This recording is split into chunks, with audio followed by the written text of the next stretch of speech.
Greetings and welcome there, people of YouTube. This is Essence of Thought here.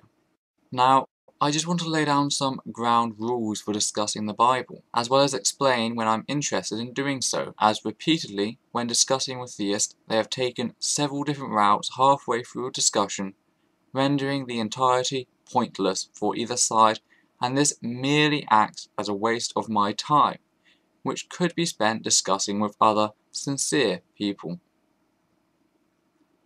First off the bat, I don't give a damn about people who believe that the entirety of the Bible is merely a metaphorical code which you attempt to improve yourself by.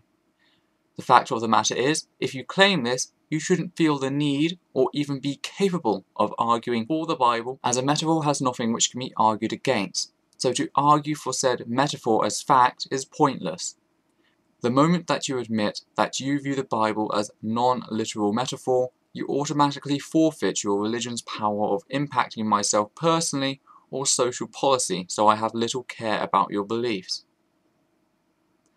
Second, no cherry picking, which really feeds into the first point. For you to claim that passage X is non-literal merely because it shows your proposed God as unfavourable in your eyes, yet passage Y is literal, as it agrees with your personal perspective, I expect and demand an objective, systematic way in which you can identify markers which show what passages are literal and what passages are not.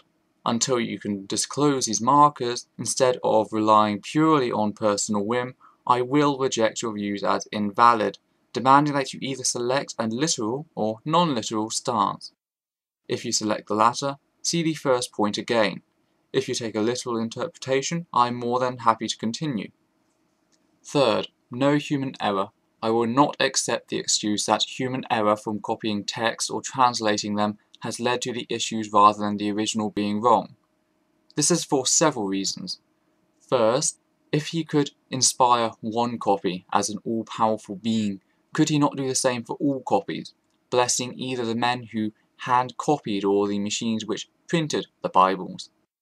The Islamic faith hasn't allowed for a single word to change in their holy scripture, a simple technique implemented by their prophets. Jesus also stated something similar in Matthew 5:17-20. To still use this as an excuse is to concede that your God is incapable of such a simple task. Secondly, on this point, as for the translations into different language, this is not a valid argument for one simple fact. Where the Bible proposes these differing languages come from.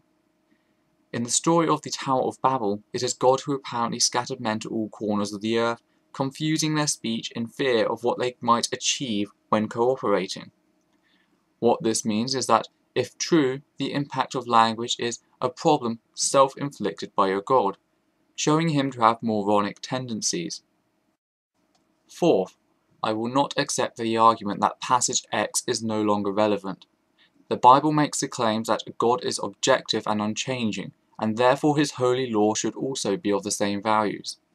Numbers 23:19, Malachi 3:6, and James 1:17 are all in support of this fact, as well as Matthew 5:17-20, which goes as far as to state that to no longer follow the old laws is to lose your place in heaven, cutting off that argument pretty quickly.